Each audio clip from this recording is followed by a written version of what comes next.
তো যাই হোক, আমি সংক্ষেপ দু চার কথা বলে আমি আমার কথা শেষ করব। যারা আজকে আপনারা এখানে এসেছেন, এখানে অধিকাংশ মানুষ তরিকতপন্থী মানুষ। নবী মুহাম্মদুর রাসূলুল্লাহ সাল্লাল্লাহু আলাইহি ওয়াসাল্লাম বলেছেন, আলা ইন্না ফিল জাসাদি মুদগাতাও ইযা সালুহাত সালুহাল জাসাদু কুল্লুহু ওয়া ইযা ফাসাদাত ফাসাদাল জাসাদু কুল্লুহু আলা ওয়াহিয়াল কলব, রাওয়াহুল বুখারী। নবী মুহাম্মদুর রাসূলুল্লাহ সাল্লাল্লাহু আলাইহি ওয়াসাল্লাম বলছেন যে প্রত্যেকটা মানব দেহের মধ্যে একটা করে গোশতের টুকরা আছে। এই গোশতের টুকরাটা যার পাক পবিত্র, তার তামাম শরীরটাই পাক পবিত্র। আর সেটা যার নাপাক অপবিত্র, তার তামাম শরীরটাই নাপাক অপবিত্র। রাসূলুল্লাহ সাল্লাল্লাহু আলাইহি ওয়াসাল্লাম বলছেন যে ওই গোশতের টুকরাটার নাম হলো কলব, ওই গোশতের টুকরাটার নাম হলো অন্তর। তো আপনার আমার সকলের মধ্যে ওই যে গোশতের টুকরাটা আছে ওটাকে পরিষ্কার করতে হবে। যদি পরিষ্কার না করতে পারি, প্রকৃত মুসলমান বলে আল্লাহর কাছে কিন্তু গ্রহণযোগ্য হবে না। নবী মুহাম্মদুর রাসূলুল্লাহ সাল্লাল্লাহু আলাইহি ওয়াসাল্লামের খাঁটি আশিকে রাসূল, নবী মুহাম্মদুর রাসূলুল্লাহর খাঁটি উম্মত বলে নবী মুহাম্মদুর রাসূলুল্লাহর কাছে কিন্তু বিবেচিত হওয়া যাবে না। কারণ আল্লাহ এবং আল্লাহ রাসূলের মহব্বত, ভালোবাসা, আল্লাহ পাক এই যে আপনার বডি দিয়েছে, আল্লাহ পাক এই যে আপনার শরীর দিয়েছে, এই যে ফিজিক্যাল বডি, এই যে বাহ্যিক দেহটা আমরা দেখছি, আল্লাহ এবং আল্লাহ রাসূলের মহব্বত, ভালোবাসা এই বাহ্যিক বডির সঙ্গে কিন্তু সম্পৃক্ত নয়, এর সঙ্গে রিলেশন নেই। আল্লাহ এবং আল্লাহ রাসূলের মহব্বত, ভালোবাসা প্রত্যেকটা ব্যক্তির অন্তরের সঙ্গে থাকে।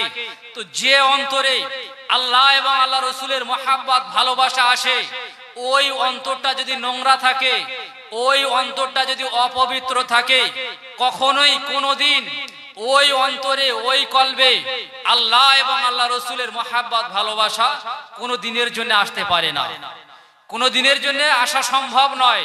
যেমন ভাবে দিন এবং রাত এক হতে পারে না, আলো এবং অন্ধকার এক হতে পারে না, আসমান এবং জমিন এক হতে পারে না, ঠিক তদ্রূপ যে বান্দা, যে মানুষের অন্তরে দুনিয়া থাকে, যে মানুষের অন্তরে দুনিয়ার মহব্বত, দুনিয়ার ভালোবাসা তাকে আকৃষ্ট করে রেখেছে, দুনিয়ার ভালোবাসা তাকে ঘিরে রেখেছে, ওই অন্তরে কখনোই আল্লাহ এবং আল্লাহ রাসূলের মহব্বত, ভালোবাসা আসতে পারে না। তো সেই অন্তরে আল্লাহ এবং আল্লাহ রাসূলের ভালোবাসা আনতে গেলে আপনাকে ইলমে জাহিরি এবং ইলমে বাতিনি, এই উভয় শিক্ষা আপনাকে লাভ করতে হবে। আমরা জানি বসিরহাটে আল্লামা রুহুল আমিন রাহমাতুল্লাহ আলাইহি এই পৃথিবীর জমিনে আসার পরে দুনিয়াবি দিক দিয়ে অনেক জ্ঞান অর্জন করেছেন, অনেক ইলম অর্জন করেছিলেন। তারপরেও তিনি হযরতে আবু বকর সিদ্দিক রাহমাতুল্লাহ আলাইহির দরবারে কেন বায়াত হয়েছিলেন, কেন তার কাছে গিয়েছিলেন? শুধুমাত্র এই যে আল্লাহ পাক অন্তর দিয়েছেন, কলব দিয়েছেন, এই কলবটাকে জিন্দা করার জন্য, ইলমে বাতিনি, ইলমে তাসাউফ, ইলমে তাসাউফের জ্ঞান অর্জন করার জন্য, আল্লাহ এবং আল্লাহ রাসূল সাল্লাল্লাহু আলাইহি ওয়াসাল্লামের নৈকট্য হাসিল করার জন্য উনি ওনার জীবনে যতই ইলম অর্জন করেছেন, যত জ্ঞান অর্জন করেছেন, তারপরেও হযরতে আবু বকর সিদ্দিক রাহমাতুল্লাহ আলাইহির কাছে নিজের জীবনকে উৎসর্গ করে দিয়েছেন। হযরতে আবু বকর সিদ্দিক রাহমাতুল্লাহ আলাইহি 40টি হাদিসের সনদ প্রাপ্ত আলিম। বর্তমানে প্রেজেন্ট টাইমে এত বড় আলিম পৃথিবীর জমিনে পাওয়া বড় দুঃসাধ্য ব্যাপার। এত বড় আলিম হওয়ার পরে মানিক তলাসুবি ফতে আলী ওয়াইসি রাহমাতুল্লাহ আলাইহির দরবারে উনি বায়াত হয়েছেন একমাত্র ইলমে তাসাউফের চরম শিখরে পৌঁছানোর জন্য, আল্লাহ এবং আল্লাহ রাসূল সাল্লাল্লাহু আলাইহি ওয়াসাল্লামের নৈকট্য হাসিল করার জন্য, ইলমে বাতিনি এই শিক্ষা অর্জন করার জন্য।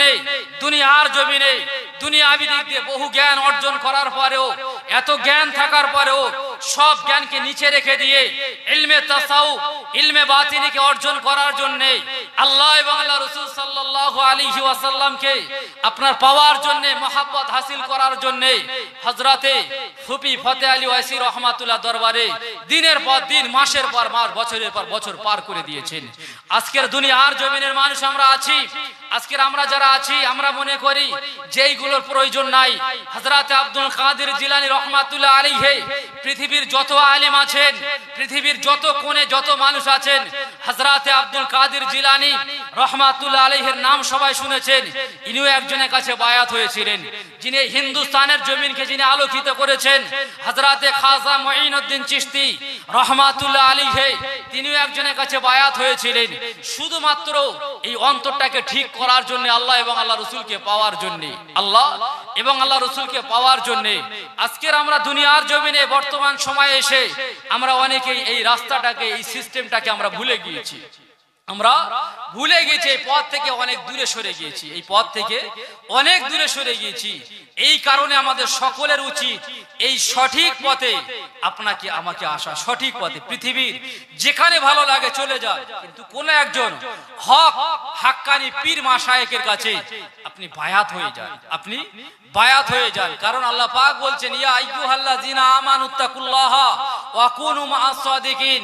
আল্লাহ পাক বলছেন, হে ঈমানদার বিশ্বাসী বান্দারা, তোমরা কি করো? আমি আল্লাহ আমার প্রতি ঈমান আনো এবং আমি আল্লাহ ইত্তাকিল্লাহ, আমি আল্লাহ আমাকে ভয় করো, আমি আল্লাহ আমার डर पैदा करो तुम्हारे अंदर में, मैं अल्लाह मेरा डर पैदा करो और तुम क्या करो? किसी नेक इंसान के पास चले जाओ, किसी नेक इंसान के सहबत में चले जाओ। अगर नेक इंसान के सहबत में चले जाओगे तो तुम एक सालिहीन, एक साले बंदा बन जाओगे। একটা কোন যদি ভালো মানুষের কাছে ওঠা বসা করা যায়, সোহবত করা যায়, আল্লাহ পাক বলছেন তার কাছে সোহবত করো যারা সালিহিন, যারা সাদিকিন, যারা সত্যবাদী বান্দা, অর্থাৎ যারা আল্লাহওয়ালা বান্দা, যারা আল্লাহর ওলি হয়ে গেছেন। এইরকম সঠিক মানুষের সঙ্গে আপনাকে সোহবত করতে হবে, আপনারা তাদের কাছে যাওয়া আসা করতে হবে। সঠিক মানুষটা কে হবে? সঠিক মানুষের চিন্তাধারা কেমন থাকবে? সঠিক মানুষের চিন্তাধারা সর্বদা আপনাকে আল্লাহ এবং আল্লাহ রাসূল সাল্লাল্লাহু আলাইহি সাল্লামের কাছে পৌঁছে দেওয়ার চেষ্টা করবেন। কখনোই আপনার অর্থের দিকে, আপনার নজরের দিকে, আপনার টাকার দিকে কখনো নজর করবে না। কিভাবে আপনাকে খারাপ থেকে ভালোর পথে আনা যায়, সর্বদা তিনি এই চেষ্টা করবেন, সর্বদা তিনি এই চেষ্টা করবেন কিভাবে আপনাকে ভালোর পথে আনা যায়, কিভাবে আপনাকে হকের পথে আনা যায়। তো আজকের যারা আমরা এখানে আছি, আপনারা আমরাকে অনেকেই চেনেন, অনেকেই চেনেন না। আমার বয়সও বেশি নয়, কিন্তু যারা আমাকে সহযোগিতা করেন এবং আমার উপরে অনেকের দোয়া আছে, যে কারণে আল্লাহ পাক হয়তো এই পর্যন্ত করিয়ে নেন। তো আজকে যারা এখানে আছেন, অনেকে আমার বয়স দেখে হয়তো অনেকে পিছিয়ে যান। একটা কথা আপনাদের বলি, শুনে রাখেন, পৃথিবীর জমিনে অনেক আল্লাহ ওলি বান্দা এমন আছেন, অনেক আল্লাহওয়ালা বান্দা যারা খুব অল্প বয়সে যারা খেলাফত অর্জন করেছেন, অনেক এরকম বান্দা আছে। আমরা হয়তো জানি না, যে কারণে আমরা হয়তো অনেকে দূরে সরে যাই। এটা বিষয় নয়। আমি একটা উদাহরণ অনেক জায়গায় দিই, আপনাদেরকে দিয়ে দিই, শুনে রাখেন। মনে করেন আপনি কোনো হসপিটালে গেলেন ডক্টরের কাছে ট্রিটমেন্ট করার জন্য। এখন আপনার বয়স 70 বছর। কত বছর বয়স? একটা আওয়াজ দিয়ে বলেন। 70 বছর বয়স। আপনি যে ডাক্তারের কাছে গেলেন, ওই ডাক্তার বাবুর বয়স 25 বছর। কত বছর? 25 বছর। আপনি দেখছেন যে আমার বয়স 70, ডাক্তারের বয়স 25। আপনি মনে করলেন যে আমার থেকে এদের বয়স অনেক কম। এত অল্প বয়সের একটা ডাক্তারের কাছে, এত অল্প বয়সের একটা ছেলের কাছে ট্রিটমেন্ট নেওয়া আমার জন্য ঠিক হবে না, কারণ আমি এর থেকে অনেকটা সিনিয়র, এর থেকে আমি ট্রিটমেন্ট নেব না। আচ্ছা, কোন ব্যক্তি, এই 70 বছরের কোন ব্যক্তি যদি ওই ডাক্তারের বয়স দেখে 25 বছর, আর এই 25 বছর দেখে যদি ট্রিটমেন্ট না করে যদি রিটার্ন চলে আসে, ফিরে আসে, আচ্ছা এটা কেউ ভালো কাজ করলো না খারাপ কাজ করলো? আওয়াজ দিয়ে বলেন। আমার কথা কি আপনাদের বোঝাতে পারছি? কাজটা কি ভালো হলো না খারাপ হলো? এ দেখছে আমার বয়স 70, ডাক্তারের বয়স 25, অতএব 25 বছর একটা ছেলে, ওর থেকে তো আমার বয়স হয়েছে, ওর থেকে অতএব আমার বুদ্ধি অনেক বেশি, এই মনে করে ওখান থেকে মনে করেন ফিরে গেল, ওখান থেকে ফিরে গেল। ও তো এমনি এমনি ওই জায়গায় বসেনি। যার 25 বছর বয়স, ও কি এমনি এমনি ডাক্তারের চেয়ারে বসে গেছে? কথা বলেন, এমনি এমনি বসে গেছে? ওর মতো হাজারো 25 বছরের যুবক এই দুনিয়ার জমিনে ঘুরে বেড়াচ্ছে। কেউ কিন্তু ডাক্তারি করতে পারে না। ওর যোগ্যতা, ওর কোয়ালিটি, ওর কোয়ালিফিকেশন, ওর সাধ্য সাধনা, ওর স্টাডি, ওর পড়াশোনার প্র্যাকটিক্যাল, ওর ডাক্তারের ওই জায়গা পর্যন্ত পৌঁছে দিয়েছে। তাই তো নাকি? কথা বলেন। ওর এই যোগ্যতা ওর ওই জায়গা পর্যন্ত পৌঁছে দিয়েছে। ওর মতো হাজারো 25 বছরের যুবক আছে, তাদের কাছে কিন্তু কেউ ট্রিটমেন্ট করার জন্য যায় না। ও দিন রাত মেহনত করে স্টাডি করে পড়াশোনা করে তারপরে আজকের যখন সেই চেয়ারে বসেছে, এই চেয়ারে বসার কারণে এবং নিজের মধ্যে ফুল মানে কোয়ালিটি থাকার কারণে, যোগ্যতা থাকার কারণে তার কাছে ট্রিটমেন্ট নিতে আপনি বাধ্য। তার কাছে যদি আপনি ট্রিটমেন্ট না নেন, এটা আপনার ভুল হবে, তাই তো নাকি? আপনাদের মধ্যে কি বলে? এই কারণে কার মধ্যে যোগ্যতা আছে এটা আপনাকে দেখতে হবে। হযরতে মুজাদ্দিদ আল-ফিসানি রাহমাতুল্লাহ আলাইহি, ওনার আব্বা একজন তরিকার বিখ্যাত মাশায়েখ ছিলেন, হযরতে আব্দুল আহাদ রাহমাতুল্লাহ আলাইহি। এই আব্দুল আহাদ রাহমাতুল্লাহ আলাইহি যিনি এই তরিকায় মুজাদ্দিদিয়ার নাম আমরা শুনেছি, এই তরিকার মুজাদ্দিদিয়ার যিনি ইমাম হযরতে মুজাদ্দিদ আল-ফিসানি রাহমাতুল্লাহ আলাইহি, যখন 17 বছর বয়স, কত বছর বয়স একটু আওয়াজ দিয়ে বলেন? 17 বছর বয়স।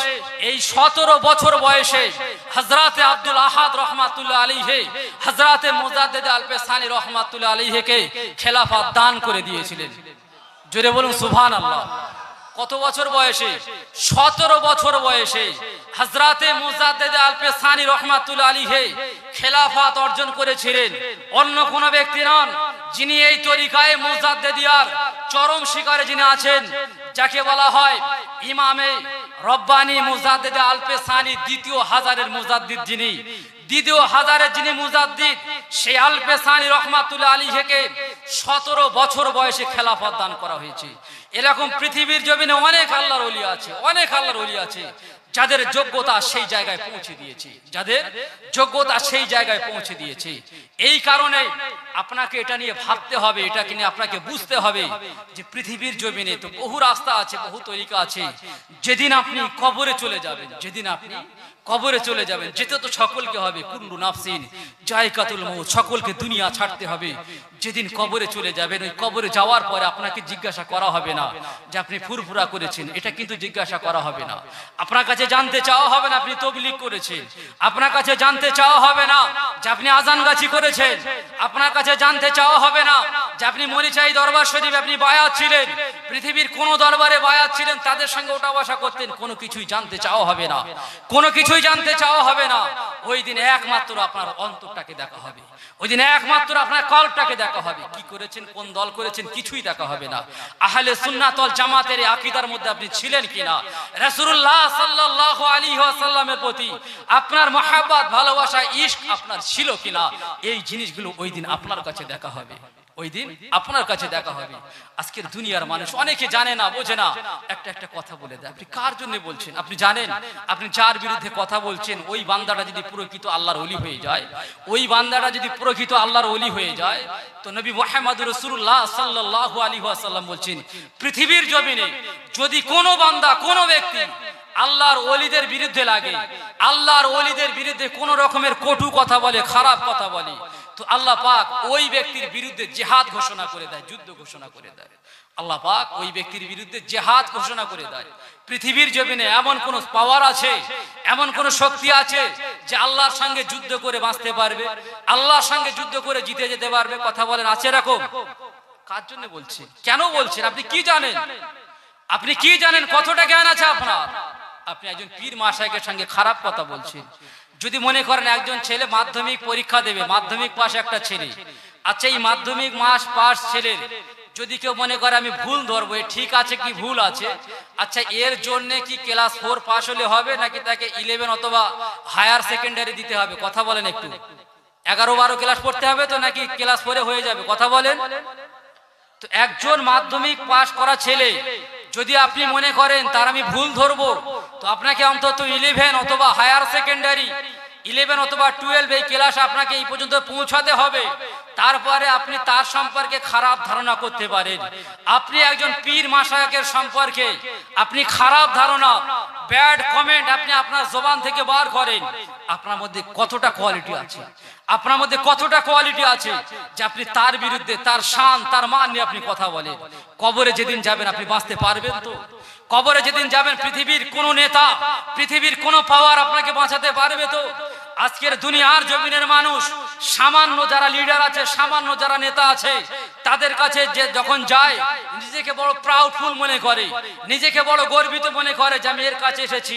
শুনে রেখে দেন, ইয়াউমালা ইয়ানফাউ মালু ওয়ালা বানুন ইল্লা মান আতাল্লাহা বিকলবিন সালিম। কিয়ামতের দিন কেউ কারো হবে না। ওই দিন আপনার সন্তান আপনার উপকার দেবে না, ওই দিন আপনার অ্যাসেট আপনার প্রপার্টি আপনার উপকার দেবে না।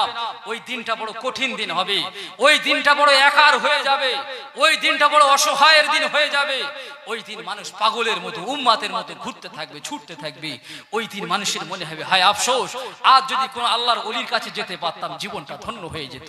আজ যেরকম দুনিয়ার মানুষ আল্লাহর ওলিদের কাছে যেতে চায় না, দূরে সরে যায়, দূরে সরে যায়, দূরে সরে যায়। ওই দিন আফসোস হবে, ওই দিন নিজেদের মধ্যে বড় দুঃখ আসবে যদি কোন আল্লাহর ওলির পাশে যেতে পারতাম। কারণ ওই দিন দুনিয়ার জমিনে যাদেরকে আমরা নেতা মনে করছি, যার মধ্যে ঈমান নাই তার কোনো দাম নাই, কোনো ভ্যালু নাই। যার মধ্যে ঈমান নাই আল্লাহ আল্লাহ রাসূলের কাছে কোনো দাম নাই। কিয়ামতের দিন ওদের দিনটা বড় করুণ দিন হয়ে যাবে, বড় কঠিন দিন হয়ে যাবে। যাদের সঙ্গে আপনি সময় দিচ্ছেন ওই দিন বড় আফসোস হবে আপনার, ওই দিন বড় আফসোস হবে। ওই দিন মনে হবে যে দুনিয়ার জমিনে যদি আল্লাহর ওলিদের সঙ্গে সম্পর্ক দিতাম, কোরআনের মাজলিসে যদি আমি সম্পর্ক দিতাম, ওই জায়গায় যদি আমি আমার সময় ব্যয় করতাম, ওই দিন আপনার আফসোস হবে। আমি আজকের বলে দিলাম, মনে রেখে দেবে, আফসোস হবে ওই দিন যে আল্লাহর ওলিদের সঙ্গে যদি সময় দিতে পারতাম। কি জ্ঞান আছে আপনার? আমাদের সম্পর্কে অনেকে অনেক কথা বলে, কেন বলেন, কিসের জন্য বলে? আপনি আপনার নিজের কথা ভেবেছেন? আপনি নিজের কথা ভেবেছেন? আপনি কি জানেন পৃথিবীর জমিনে বিভিন্ন কোণে কোণে আল্লাহর ওলি হতে পারে, বিভিন্ন জায়গায় আল্লাহর ওলি হতে পারে। এটা আল্লাহ পাকের ইচ্ছা। আল্লাহ চাইলে বিভিন্ন জায়গায় দিতে পারে। আল্লাহ পাক কওমে কওমে নবী পাঠিয়েছেন, একটা একটা গোষ্ঠীর মধ্যে নবী পাঠিয়েছে। কি ভাবেন আপনি? কি ভাবেন আপনি? বর্তমান বড় ফিতনার সময়, বড় কঠিন সময়, যে সময় ঈমান বাঁচিয়ে রাখা বড় কঠিন, এই সময় বড় আল্লাহর ওলিদের বড় প্রয়োজন পড়ে গেছে। কারণ এই সময় হাক্কানি আল্লাহর ওলি বড় খুঁজে পাওয়া যায় না, হাক্কানি আল্লাহর ওলিদের বড় খুঁজে পাওয়া যায় না। এই জন্য আল্লাহর ওলিদের প্রয়োজন পড়ে গেছে। না তো ঈমানকে বাঁচিয়ে রাখা, ঈমানের উপরে টিকে থাকা বড় কঠিন হয়ে যাবে, ঈমানের উপরে টিকে থাকা বড় কঠিন হয়ে যাবে। তাই আল্লাহ পাক রব্বুল আলামিন জানিয়ে দিলেন, হে দুনিয়ার মানুষ, তুমি তোমার জীবনে সফলতা যদি পেতে চাও, তুমি তোমার জীবনে কামিয়াবি যদি পেতে চাও, কদ আফলাহা মান যাক্কাহা ওয়া কদ খাবা মান দাসাহা, তাহলে কি করো? আল্লাহ পাক বলছেন যে তুমি তোমার অন্তরটাকে পরিবর্তন করো, নিজেকে চেঞ্জ করো। যে ব্যক্তি নিজের নফসকে, নিজের অন্তরকে তাজকিয়া করতে পারলেন, পরিষ্কার করতে পারলেন, আল্লাহ পাক বললেন ওই ব্যক্তিটাই কামিয়াবি পেয়ে গেল, ওই ব্যক্তিটাই সফলতা পেয়ে গেল। আর যে ব্যক্তি এই যে নিজের অন্তরটাকে পরিবর্তন করতে পারলো না, নিজের অন্তরের নোংরাগুলো ওইভাবেই রেখে দিয়েছে, ও কিন্তু কামিয়াবি পেল না, সফলতা পেল না। আমার কথাগুলো ভালো করে বুঝবেন। দুনিয়ার জমিনে বহুদিন কাটিয়ে দিয়েছেন, অন্তরের মধ্যে নোংরা রেখে দিয়েছেন, অন্তরের মধ্যে নোংরা রেখে দিয়েছেন। এই অন্তরের নোংরাগুলো বার করে দেন, অন্তরের নোংরাগুলো বার করে দেন। অন্তরের নোংরা হলো হিংসা, অন্তরের নোংরা হলো বিদ্বেষ, তাকাব্বুর, অহংকার, অন্তরের নোংরা হলো মিথ্যে কথা বলা, কোন একজন মহিলার দিকে তাকিয়ে খারাপ অসওয়াসা নিজের মধ্যে আনা। এই সমস্ত জিনিসগুলো হলো অন্তরের রোগ, এই সমস্ত জিনিসগুলো হলো আপনার কলবের মারিজ। এই অন্তরের রোগগুলো যদি আপনি বার না করতে পারেন, এই অন্তরের রোগগুলো যদি আপনার শরীর থেকে, আপনার অন্তর থেকে বার না করেন, আপনি কিন্তু প্রকৃত মুমিন মুসলমান বলে দাবি করতে পারবেন না। আপনি প্রকৃত মুমিন মুসলমান বলে দাবি করতে পারবেন না। আজ বর্তমান সময় আমাদের মধ্যে নামাজ রয়েছে, আমাদের মধ্যে রোজা রয়েছে, হজ রয়েছে, যাকাত রয়েছে, দান রয়েছে, সাদকা রয়েছে, সব রয়েছে, কিন্তু আমাদের মধ্যে আদর্শ নাই, আমাদের মধ্যে আখলাক নাই, আমাদের মধ্যে কিরদার, ক্যারেক্টার, চরিত্র নাই। চরিত্র আদর্শ আমাদের থেকে সরে গেছে, চরিত্র আদর্শ আমাদের থেকে সরে গেছে। আমাদের কথার মধ্যে, জবানের মধ্যে এত তিতা এসে গেছে, এত কঠিন হয়ে গেছে আমাদের ভাষা, যে কোনো মানুষের সামনে যখন আমি আমার ভাষা ইউজ করি, তখন ওই মানুষের অন্তরে আঘাত লাগে। রাসূলুল্লাহ সাল্লাল্লাহু আলাইহি ওয়াসাল্লাম বলছেন, আল মুসলিম মান সালিমান মুসলিম মিন লিসানি ওয়া ইয়াদিহি। মুসলমান হলেন ওই ব্যক্তি, মুসলমান পিওর খাঁটি মুসলমান হলেন ওই ব্যক্তি যার জবান দিয়ে এবং হাত দিয়ে, এই দুটো জিনিস দিয়ে দ্বিতীয় কোনো মুসলমান, দ্বিতীয় কোনো ব্যক্তি কষ্ট না পায়, সেই হলেন প্রকৃত মুসলমান, সেই হলো প্রকৃত মুসলমান। ভেবে দেখে কজন আমরা মুসলমান আছি, ভালো করে ভাবে, যার হাত দিয়ে এবং জবান দিয়ে দ্বিতীয় কোনো ব্যক্তি কষ্ট না পায়। এই কারণে এই জিনিসগুলো শেখার জন্য যারা হকের উপরে আছে, যাদের আদর্শ ভালো, আখলাক ভালো, চরিত্র ভালো, এইরকম চরিত্রবান ব্যক্তির কাছে আপনাকে যেতে হবে। পড়াশোনা শিখলেই মানুষ হওয়া যায় না, পড়াশোনা শিখলে মানুষ হওয়া যায় না। যদি পড়াশোনা শিখে মানুষ হওয়া যেত তাহলে দেখবেন অনেক পুলিশ অফিসার আছে তারা ঘুষ খেত না। এরা কি পড়াশোনা করেনি? কথা বলে করেছে তো নাকি? পড়াশোনা করেছে, কিন্তু আজকের ঘুষ খাওয়া অপরাধ, তারপরে ঘুষ খায়। অনেক ডাক্তার আছে, আমরা জানি ডক্টর ইজ নো বিজনেস, ডাক্তার কোনো ব্যবসায়ী জিনিস নয়। কিন্তু দেখেন আজকে যারা ডাক্তার হচ্ছে দিন রাত মেহনত করে পড়াশোনা করে ডাক্তার হচ্ছে, কিন্তু তাদের আদর্শ খারাপ, আখলাক খারাপ। সবাই নয়, কিছু আছে খারাপ। যারা আপনার অ্যাডভোকেট, উকিল হয়েছে, পড়াশোনা করেছে, কিন্তু তারা আজকের ঘুষ নিচ্ছে। ঘুষ নেওয়া খারাপ। এই আদর্শ, এই আখলাক, এই খারাপ ব্যবহারগুলো তাদের মধ্যে রয়েছে। পড়াশোনা তো এরাও করেছে, কিন্তু শুধু পড়াশোনা করলে, এই জন্য বলা হয় জ্ঞানী হওয়া যায় না। আপনাকে প্রকৃত মানুষ হলে মানুষের কাছে আসতে হবে। যে মানুষ হয়েছে সেই মানুষের কাছে যেতে হবে। ওই মানুষের আখলাক, ওই মানুষের চরিত্র, ওই মানুষের আদর্শ আপনাকে একটা মানুষ বানিয়ে দেবে, তাদের দরবারে যাবেন, তাদের সঙ্গে উঠা বসা করবেন, দেখবেন তাদের সঙ্গে যখন সম্পর্ক রাখবেন, যখন কথা বললে আপনার অন্তরে একটা শান্তি পাবেন। যেখানে গেলে এই শান্তিটা পাবেন, সেখানে চলে যান। যেখানে গেলে আপনার কথাটা শেয়ার করলে, আপনার কষ্টের কথাটা বললে অন্তরে একটা রাহাত মেলে, রাহাতুল কুলুব, যে অন্তরের যে আরাম, অন্তরের যে শান্তি, এই শান্তি যে মাশায়েখের কাছে গিয়ে বললে অন্তরে শান্তি পাওয়া যায়, আপনি সেখানে চলে যান, তার কাছে চলে যান। যিনি প্রকৃত পীর মাশায়েখ হবেন, তিনি আপনাকে কোরআন এবং হাদিসের সঠিক পথে আপনাকে দিক নির্দেশনা দেবেন। তিনি কোরআন এবং হাদিসের সঠিক পথে, ইহদিনাস সিরাতাল মুস্তাকিম, এই সঠিক পথে আপনাকে গাইড করবেন, সঠিক পথে আপনাকে চালাবেন, এবং সমস্ত সমস্যার সমাধানের রাস্তা উনি আপনাকে বলে দেবেন, বার করে দেবেন। কোরআন এবং হাদিসের অনুকূলে আপনাকে বার করে দেবেন। এইরকম সঠিক মানুষের কাছে চলে যান। বয়সের দিকে তাকাতে হবে না, বয়সের দিকে তাকানো লাগবে না। চলে যান যার মধ্যে যোগ্যতা আছে। যোগ্যতা যদি না থাকে, যতই বয়স হোক না কেন, সেখানে গেলে কোনো কাজ হবে না। চলে যান যেখানে গেলে অন্তর জিন্দা হয়, এই যে অন্তর, এই যে কলব, এই কলবের অন্তরে যখন নোংরাগুলো পরিষ্কার হয়ে যায়, যদি হাক্কানি পীর মাশায়েখের কাছে বায়াত হন, শুনে রেখে দেন, বায়াত হওয়ার পরে কিছুদিন হয়তো সময় লাগতে পারে, এক একজন এক এক রকম সময় লাগে। এই যে প্রত্যেকটা মানব দেহের বাম স্তনের 2 আঙ্গুল নিচে এই যে গোস্তের টুকরা আছে, যেটাকে কলব বলা হয়, এই অন্তরটা যখন পরিষ্কার হবে, তখন ওই গোস্তের টুকরাটা নড়া নড়া ভাব হবে, অনেক সময় নড়াচড়া করবে, অনেক সময় ওই জায়গা থেকে আল্লাহ আল্লাহ বলবে। এই যে অন্তর আল্লাহ আল্লাহ বলবে। অনেক সময় আপনি নিজে কানে শুনতে পাবেন। অনেক সময় দেখবেন যে বায়াত হওয়ার পরে আপনি ঘুমিয়ে যাবেন, কিন্তু আপনার এই অন্তর অটোমেটিকলি আল্লাহ আল্লাহ বলবে। যে জায়গায়, যে পীর মাশায়েখের কাছে বায়াত হওয়ার পরে এই অন্তরটা জিন্দা হয়, তিনি হলেন প্রকৃত পীর, তিনি হলেন খাঁটি পীর। অনেকে বায়াত হয়ে থাকেন, আমরা দুনিয়ার জমিনে যারা স্কুলে ভর্তি হয়, 1 2 3 4 5 6 এরকম ক্লাস আছে তো নাকি? কথা বলেন। ঠিক তদ্রূপ আপনি বায়াত হলেন মানে একটা স্কুলে ভর্তি হলেন, ইলমে তাসাউফ, ইলমে বাতিনের স্কুলে ভর্তি হলেন। তো যেরকম দুনিয়ার জমিনে স্কুলে ভর্তি হওয়ার পরে ক্লাস আছে, আপনি যখন অ্যাডমিশন নিলেন, অ্যাডমিশন নেওয়ার পরে ক্লাস 1 এ আপনি অ্যাডমিট হলেন, ক্লাস 2, ক্লাস 3, ঠিক এইরকম ইলমে তাসাউফ, ইলমে লাদুন্নি, ইলমে বাতিনি, এই লাইনও ক্লাস আছে।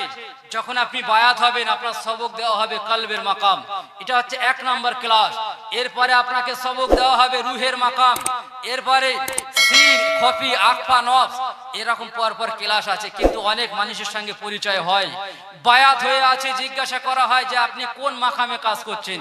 বাংলায় আপনাদের বুঝি, কোন ছেলে স্কুলে পড়ে, জিজ্ঞাসা করা যায় যে বাবু তুমি কোন ক্লাসে পড়ছো, তো ওই বাচ্চাটা বলে আমি ক্লাস 2, ক্লাস 3 কিংবা ক্লাস 4 কিংবা ক্লাস 8 এরকম একটা ক্লাসে পড়ি। অনেকে বায়াত হয়ে আছেন, যখন জিজ্ঞাসা করা হয় যে তুমি কোন ক্লাসে আছো, অনেকেই বলতে পারে না। আপনি একটা স্কুলের স্টুডেন্ট, জিজ্ঞাসা করলেন যে বাবু তুমি কোন ক্লাসে পড়ো, ছেলেটা বলতে পারছে না যে আমি কোন ক্লাসে পড়ি, আমি জানি না। আচ্ছা আপনারা বলেন, ওই স্টুডেন্ট ভালো না খারাপ, কিরকম ধারণা আপনাদের জন্মাবে? কথা বলেন। কথা বোঝাতে পারছি না মনে হয় আপনাদের? যদি কোনো বাচ্চার জিজ্ঞেস করা হয় যে তুমি কোন ক্লাসে পড়ো, অথচ বাচ্চাটা বলতে পারছে না যে আমি কোন ক্লাসে পড়ি, এর পড়াশোনা ভালো হচ্ছে না খারাপ হচ্ছে? কথা বলেন। ঠিক তদ্রূপ তরিকার পথে বায়াত হলেন, আপনি ক্লাসে আছেন, যখন জিজ্ঞাসা করা হয় যে আপনার মাকাম কোথায়, সবক কোথায়, অনেকেই বলতে পারে না, অনেকেই বলতে পারে না। কেন বলতে পারেন না আপনারা? আপনি আপনার পীর মাশায়েখের কাছে জিজ্ঞাসা করেন যে হুজুর আমি তো বায়াত হলাম, অর্থাৎ আমি তো ভর্তি হলাম, আমার ক্লাস কোথায়? কলব, রুহু, সির, খফি, আকফা, নফস, আব, আতশ, খাক, বাত, ফানাফি শায়েখ, ফানাফি রাসূল, ফানাফিল্লাহ, এরকম বহু ক্লাস আছে। এই ক্লাসগুলো সম্পর্কে আপনি জানেন? আপনার এই যে সিনা আছে না, এই বুক আছে, এই বুক থেকে এই মাথা পর্যন্ত 10টা করে প্রত্যেকের লতিফা আছে, 10টা করে লতিফা আছে, 6টা করে লতিফা আছে। এই মাকাম, এই লতিফাগুলো সম্পর্কে আপনি ভালো করে জানেন। আপনার পীর মাশায়েখের সঙ্গে এই সম্পর্কে ভালো করে কথা বলেন। এই যে প্রত্যেকটা মানব দেহের বাম স্তনের 2 আঙ্গুল নিচে এই জায়গায় কলব আছে। এই কলবের মাকাম তরিকায়ে মুজাদ্দিদিয়া যারা শেষ করে, কলবের মাকাম শেষ করার পরে এরপরে হচ্ছে রুহের মাকাম। এই রুহের মাকামটা হলো ডান স্তনের, ঠিক যেমন বাম স্তনের 2 আঙ্গুল নিচে কলবের মাকাম, ঠিক তদ্রূপ ডান স্তনের 2 আঙ্গুল নিচে রুহের মাকাম। এরপরে বাম স্তনের উপরে আপনার কিনা সিরের মাকাম, আবার ডান স্তনের উপরে খফির মাকাম, এই বুকের মাঝখানে আকফার মাকাম। এইরকম একটা একটা মাকাম আপনাদের সবার মধ্যে আছে, আপনাদের সবার মধ্যে আছে। কিন্তু এই যে মাকামগুলো আছে, এই মাকামগুলোর যে ওয়েট আছে, প্রত্যেকটা মাকামের কিন্তু একটা একটা ওয়েট আছে, ওজন আছে। কিন্তু ওজনগুলো এত সূক্ষ্ম, এত হালকা ওজন, যে ওজনগুলো আমাদের মধ্যে আছে অথচ আমরা কিন্তু বুঝতে পারি না। আপনাদের একটা উদাহরণ দিয়ে শুনে রাখেন। আপনারা যারা আছেন, আমরা সকলে জানি যে আমাদের 2টো কাঁধে 2টো ফারিস্তা আছে, তাই তো নাকি? কথা বলেন, আছে তো নাকি? বিশ্বাস করেন আপনারা? প্রত্যেকটা কাঁধে 2টো করে ফারিস্তা আছে, এখানে একটা, এই কাঁধে একটা। আচ্ছা, এই ফারিস্তাদের ওজন আছে না নাই? কথা বলেন। আপনারা কোনদিন বুঝতে পেরেছেন যে আমার কাঁধে ফারিস্তা আছে, তার জন্য আমার উপর লোড আসছে? কথা বলেন আপনারা, বুঝতে পেরেছেন কোনদিন? কিন্তু ফারিস্তা আছে কি নাই? কিন্তু এর ওজন এত সূক্ষ্ম, এর ওজন এত সূক্ষ্ম আল্লাহ পাক দিয়েছে, আপনি বুঝতে পারেন না। ঠিক তদ্রূপ আপনার মধ্যে এই মাকামগুলো আছে, সবকগুলো আছে, এই লতিফাগুলো আছে, এদের একটা ওজন আছে, কিন্তু আপনি বুঝতে পারেন না, কারণ আল্লাহ পাক এই মাকামগুলো সূক্ষ্ম করে দিয়েছেন। যে যেখানে আছেন, আমি কারো পীর মাশায়েখকে কোনো দিনের জন্য ছোট করি না, আজও করব না। আপনারা আলোচনা করেন যে হুজুর এরকম তো কলবের মাকাম আছে, রুহের মাকাম আছে, সিরের মাকাম আছে, খফির মাকাম আছে। এই মাকামগুলো সম্পর্কে আমি অনুভূতি চাই, এই মাকামগুলো সম্পর্কে আমার মধ্যে যেন কাইফিয়াত হয়, এই কাইফিয়াতটা যেন আমার মধ্যে আসে, অনুভূতি হয় যে আমার এই জায়গায় কলবের মাকাম আছে, এটা যেন আমি বুঝতে পারি। বুঝতে পারবেন এই জায়গায় অনেক সময় আল্লাহ আল্লাহ বলবে, যখন রুহের মাকামে যাবে একটা অনুভূতি আসবে, যখন সিরের মাকামে যাবেন, খফির মাকামে যাবেন, আকফার মাকামে যাবেন, নফসের মাকামে যাবেন, প্রত্যেকটা মাকামের একটা একটা অনুভূতি আছে, একটা একটা অনুভূতি আছে। এই করতে করতে যখন আপনার অন্তরের চোখটা খুলে যাবে, যখন আপনার অন্তরের চোখে যে পর্দাগুলো পড়ে আছে, যে পর্দার জন্য আপনি বহু কিছু দেখতে পারেন না, ওই চোখ যখন খুলে যাবে, ওই চোখের পর্দা খুলে যাওয়ার সাথে সাথে আজ দুনিয়ার মানুষ চোখ বন্ধ করলে 7 আসমানে কি আছে দেখতে পায় না, কিন্তু যেদিন আপনার কলবের চোখটা খুলে যাবে, অন্তরের চোখের পর্দা যেদিন ওখান থেকে সরে যাবে, অন্তরের চোখটা যখন খুলে যাবে, ওই দিন দুনিয়ার জমিনে আপনি থাকবেন 7 আসমানের উপরে কি হচ্ছে আল্লাহ পাকের কুদরতি ক্ষমতায় এবং অন্তরের চোখের ওসিলা করে আল্লাহ পাক সবকিছু আপনাকে দেখিয়ে দেবেন। জোরে বলুন সুবহানাল্লাহ। 7 জমিনের নিচে যা কিছু আছে দেখতে পাবেন। নবী মুহাম্মদ রাসূলুল্লাহ সাল্লাল্লাহু আলাইহি ওয়াসাল্লামের দিদার আমরা সবাই পেতে চাই। সবাই আল্লাহর কাছে দোয়া করি, রব্বুল আলামিন জীবনে একবার হলেও রাসূলুল্লাহ সাল্লাল্লাহু আলাইহি ওয়াসাল্লামের দিদার জিয়ারত নসিব আতা করে দেন, দিদার জিয়ারত নসিব আতা করে দেন। এই যে আল্লাহ রাসূলের দিদার পাবেন, শর্ত আছে, আল্লাহ রাসূলের দিদার পাবেন, সেই শর্ত কোনোদিন মেনেছেন? অন্তরে চোখ কোনোদিন খোলার চেষ্টা করেছেন যে আল্লাহ আপনি অন্তরে চোখ খুলে দেন? কারণ এই দুনিয়ার এই চোখ দিয়ে তো আল্লাহ রাসূলের দেখা সম্ভব নয়। অন্তরের চোখের পর্দাটা আল্লাহ আপনি খুলে দেন, ওই চোখের পর্দা খুলে গেলে আমি রাসূলুল্লাহ সাল্লাল্লাহু আলাইহি ওয়াসাল্লামের সঙ্গে আমার দিদার জিয়ারত নসিব হয়ে যাবে। কথা কি আমি আপনাদের বোঝাতে পারছি? তো সেই অন্তর দুনিয়ার জমিন থেকে আমরা জান্নাত দেখতে পাই না, দেখার তো সবার আশা থাকে। অন্তরের চোখটা পরিষ্কার করেন, জান্নাত দেখা যাবে।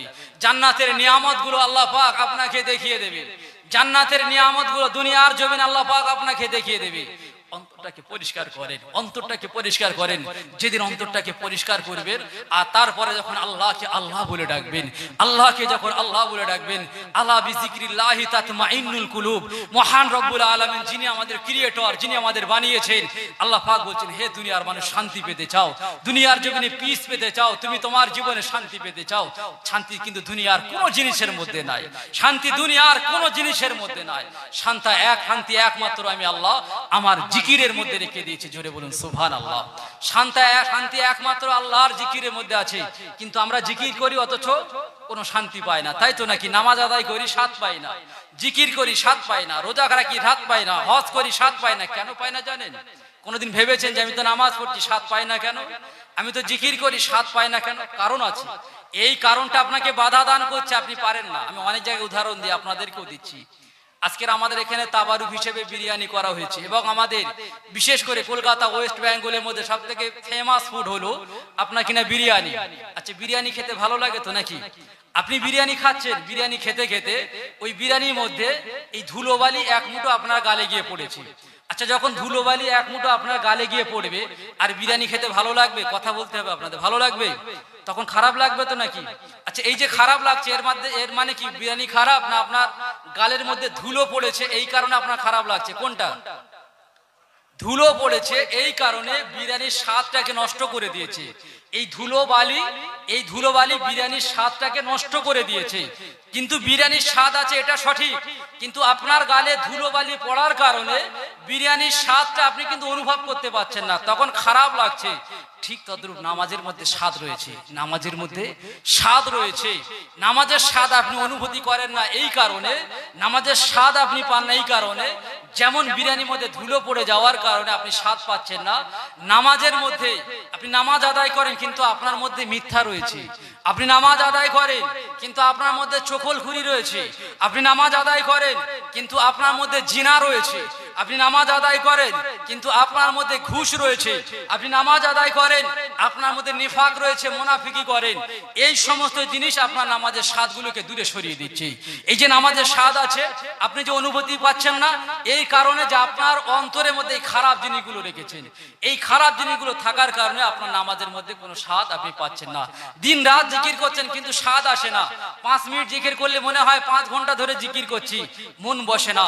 এর কারণ হলো আপনার অন্তরের খারাপ জিনিসগুলো আপনি পুষে রেখে দিয়েছেন। এই খারাপ জিনিসগুলো, এই জন্য রাসূলুল্লাহ সাল্লাল্লাহু আলাইহি ওয়াসাল্লাম বলেছেন যে তুমি তোমার অন্তরটাকে পরিষ্কার করো, তুমি তোমার দিলটাকে পরিষ্কার করো। যখন তোমার এই অন্তরটাকে পরিষ্কার করবে তখন তোমার সমস্ত শরীরটাই পরিষ্কার হয়ে যাবে।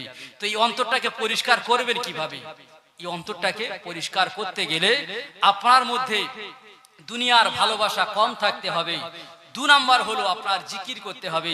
এই জিকিরের মধ্যে নামাজ, এই জিকিরের মধ্যে রোজা, এই জিকিরের মধ্যে অনেক কিছু আছে। আল্লাহ আল্লাহ জিকির, লা ইলাহা ইল্লাল্লাহ জিকির, সুবহানাল্লাহ জিকির, এই সবগুলো জিকিরের মধ্যে জিকির ব্যাপারে বলতে বলতে বলা হয়েছে যে কোনো বান্দা যখন রাস্তা দিয়ে যাচ্ছেন, দেখা গেল রাস্তায় কোনো কষ্টদায়ক কোনো বস্তু পড়ে আছে, কষ্টদায়ক কোনো বস্তু পড়ে আছে, আপনি মনে করলেন যে আমার পরে কোনো মুসলমান ভাই এখান থেকে যাবে, আল্লাহর কোনো বান্দা এখান থেকে যাবে, সে কষ্ট পেতে পারে, এই মনে করি কষ্টদায়ক বস্তুটা সরিয়ে দিলেন আল্লাহর ভয়ে, আল্লাহর মহাব্বতে। এই যে আল্লাহর মহাব্বতে আপনি যে কষ্টদায়ক বস্তুটা সরিয়ে দিলেন, এই যে সরিয়ে দিলেন, এটাও আল্লাহ পাক আপনার জিকিরের মধ্যে আল্লাহ পাক গণ্য করে দেবেন।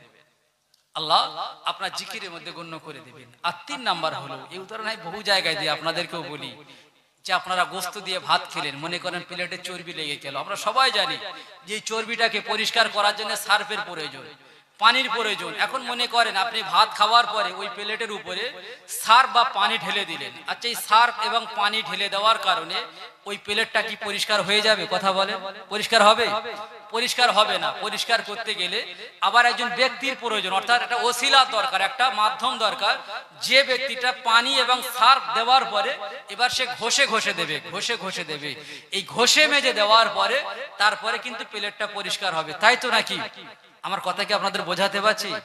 ঠিক তদ্রূপ এই যে আপনার অন্তরের নোংরা গুলো আছে না, আমরা জানি যে অন্তরের নোংরা পরিষ্কার করতে গেলে জিকিরের প্রয়োজন, নামাজের প্রয়োজন, কোরআন তেলাওয়াতের প্রয়োজন, এই সবগুলো আমরা জানি। কিন্তু এই সবগুলো দেওয়ার পরেও একজন রুহানি ডাক্তার আপনার দরকার, যাদেরকে তরিকাতের ভাষায় পীর মাশায়েখ বলা হয়, যারা হলেন আল্লাহর ওলি বান্দা, এই রকম একজন ব্যক্তির কাছে গিয়ে আপনাকে বায়াত হতে হবে। বায়াত হওয়ার পরে যে ব্যক্তিটা রুহানি হালাতে এবং কোরআন এবং হাদিসের দিক নির্দেশনা দিয়ে এবং নিজে রুহানি হালাতে আপনার অন্তরের নোংরাগুলো পরিষ্কার করে দেবেন, এই রকম একজন ব্যক্তির কাছে আপনাকে যাওয়া লাগবে। কারণ নবী মুহাম্মদ রাসূলুল্লাহ সাল্লাল্লাহু আলাইহি ওয়াসাল্লামের মতো আইডল, রাসূলুল্লাহ সাল্লাল্লাহু আলাইহি ওয়াসাল্লামের মতো বড় আইডল পৃথিবীর জমিনে আর দ্বিতীয় কেউ হতে পারে না। রাসূলুল্লাহ সাল্লাল্লাহু আলাইহি ওয়াসাল্লামের কাছে ওই সময় আল্লাহ রসুলকে বহু ব্যক্তি দেখেছিলেন, বহু ব্যক্তি, আরবে বহু মানুষ দেখেছিলেন। বহু মানুষ দেখার কারণে সবাই কিন্তু সাহাবী হয়ে যায়নি। বহু মানুষ দেখার কারণে সবাই কিন্তু সাহাবী হয়ে যায়নি। সাহাবী তারাই হয়েছেন যারা রাসূলুল্লাহ সাল্লাল্লাহু আলাইহি ওয়াসাল্লামের কাছে বায়াত হয়েছেন, ঈমান এনেছেন, আল্লাহ এবং রাসূলকে আল্লাহ এবং আল্লাহ রাসূল বলে মেনে নিয়েছেন, তারপরে তারা সাহাবী হয়েছেন। তাই তো নাকি? এমনি দেখেছে সাহাবী হয়ে গেছে এরকম নাকি? না, তার কাছে গিয়ে বায়াত হয়েছেন, ঈমান এনেছেন, কালিমা স্বীকার করেছেন, তারপরে কোনটা কথা বলে? ঈমান এনেছে তারপরে। দেখলে সাহাবী হওয়া যায় না। তাই যদি হতো ওনার চাচা আবু জেহেল, আবু লাহাব, উতবা সাহেবেরা তো সবাই তাহলে সাহাবী হয়ে যেতেন। শর্ত আছে। এই কারণে প্রকৃত মুসলমান হতে গেলে আপনাকে কোনো একজন হাক্কানি ওলির কাছে গিয়ে বায়াত হতে হবে। বায়াত হওয়া কিন্তু ফরজ নয়। একটা কথা আপনাদের বলে দিই, বায়াত হওয়া কিন্তু ফরজ নয়। বায়াত হওয়া ফরজ নয়। ফরজ ওই ব্যক্তির জন্য, ফরজ ওই ব্যক্তির জন্য যে বান্দাটা, যে ব্যক্তিটা আল্লাহ এবং আল্লাহ রসুলের নৈকট্য হাসিল করতে চায়, যে বান্দাটা আল্লাহ এবং আল্লাহ রসুলের নৈকট্য হাসিল করতে চায়। তো আমার তো বিশ্বাস এখানে যারাই আছেন সবাই তো আল্লাহ এবং আল্লাহ রসুলের নৈকট্য হাসিল করতে চান। তাই তো নাকি? যদি আল্লাহ এবং আল্লাহ রসুলের নৈকট্য হাসিল করতে চান, কোন একজন হাক্কানি পীর মাশায়েখের কাছে বায়াত হওয়া ওই ব্যক্তির জন্য ফরজ। আল্লাহ পাক আমাদের সকলকে সঠিক একজন পীর মাশায়েখের হাতে বায়াত হয়ে সঠিক পথে চলার তৌফিক দান করেন। সকলে বলুন আল্লাহুম্মা আমিন। এবং তার কাছে বায়াত হবেন যে পীর, যে মাশায়েখ যার নজর আপনার পকেটের দিকে নাই, টাকার দিকে নাই, আপনার অন্তরের দিকে আছে, এবং যার কাছে বায়াত হওয়ার পরে আপনার এই অন্তরটা, আপনার এই কল্পটা জিন্দা হবে, এই কল্পটা নড়বে, আপনি বুঝতে পারবেন। এইরকম একজন ব্যক্তির কাছে চলে যান। আর এইরকম একজন ব্যক্তির কাছে বায়াত হবেন যার সঙ্গে আপনার মেজাজ, যার সঙ্গে আপনার ভালো হয়, বন্ধুর মতো সম্পর্ক যার সঙ্গে করতে পারবেন তার সঙ্গে। মনে করেন আপনি যে পীর মাশায়েখের কাছে বায়াত হলেন, তার সঙ্গে আপনার মেজাজের খাটে না, আপনি একরকম চান, তিনি একরকম, আপনি বরদাস্ত করতে পারেন না। এই রকম ব্যক্তির কাছে যখন আপনি বায়াত হবেন তখন আপনি টিকতে পারবেন না। সেই রকম ভাবে আপনি সেখান থেকে বিশেষ ফায়দাও পাবেন না। পীর মাশায়েখ, পীর মুরিদের সঙ্গে বন্ধুত্বের সম্পর্ক হয়, বন্ধুর মতো সম্পর্ক যেখানে হবে, এই রকম জায়গায় গিয়ে আপনি বায়াত হয়ে যান। এই রকম জায়গায় গিয়ে আপনি বায়াত হয়ে যান, যার কাছে আপনি সবকিছু শেয়ার করতে পারবেন। মনে করেন আজকে আমাদের এই ভাঙড়ে একজন ব্যক্তি কোন একজন পীর মাশায়েখের কাছে বায়াত হলেন, আমি উদাহরণ দিচ্ছি, বায়াত হলেন আজকে। তো বায়াত হওয়ার পরে আজ থেকে 1 বছর পরে মনে করেন তার দরবারে গেলেন, 1 বছর পরে দরবারে গেলেন, যাবার পরে যখন আপনি মুসাফা করছেন, করার সময় জিজ্ঞাসা করলেন যে হুজুর আপনি আমার চিনতে পেরেছেন? বলছেন না, চিনতে পারিনি। তো তা বলছে হুজুর আজ থেকে 1 বছর আগে ভাঙড়ের অমুক জায়গায় বায়াত হয়েছিলাম। তা বলছে হতে পারে, আমার তো অত মনে নেই, আমার কাছে তো হাজার হাজার লাখ লাখ লোক আমার কাছে বায়াত হয়, চিনবো কি করে? আমি চিনবো কত মানুষকে চিনে রাখবো? শুনে রেখে দেন, যে পীর মাশায়েখ দুনিয়ার জমিনে মুরিদকে চিনতে পারলো না, যে পীর মাশায়েখ দুনিয়ার জমিনে মুরিদকে চিনতে পারলো না, কিয়ামতের দিন কি করে চিনবে? কিয়ামতের ওই কঠিন দিন কি করে চিনবে যে দুনিয়া চিনতে পারেনি আপনাকে? 1 বছরের ব্যবধানে আপনাকে চিনতে পারে না। পীর মাশায়েখের সঙ্গে আপনার সম্পর্ক নাই, জীবনে কোনোদিন কথা হয় না, বায়াত হয়ে গেলেন ওই পর্যন্ত। একটা ছেলেকে স্কুলে ভর্তি করলেন, ভর্তি করার পরে জীবনে স্কুলে যায় না, এরকম স্কুলে ভর্তি কোনো লাভ আছে? কথা বলে কন্টিনিউ করতে হবে, রেগুলার যাওয়া আসা করতে হবে। আমি যে কথাগুলো বলছি ভালো করে বোঝার চেষ্টা করবেন এবং সঠিক জায়গায় ঈমান এনে বায়াত হয়ে যাবেন। আল্লাহ পাক আমাদের সকলকে সঠিক জায়গায় বায়াত হওয়া তৌফিক দান করেন। সকলে আল্লাহুম্মা আমিন। এবং বিশেষ করে আজকের যারা আপনারা এখানে আছেন, হযরতে মুজাদ্দিদ আল-পেশানি রহমাতুল্লাহ আলাইহি এবং এই তরিকার যত পীর মাশায়েখ আছেন, বিশেষ করে হযরতে জয়নুল আবেদিন মুজাদ্দিদ রহমাতুল্লাহ আলাইহি, হযরতে শাইখানা মুর্শিদানা আরিফ আলী আল মুজাদ্দিদ রহমাতুল্লাহ আলাইহি, সকলের ফয়েজ ফয়ুজাত আমাদের সকলের নসিবে আতা করেন। সকলে আল্লাহুম্মা আমিন।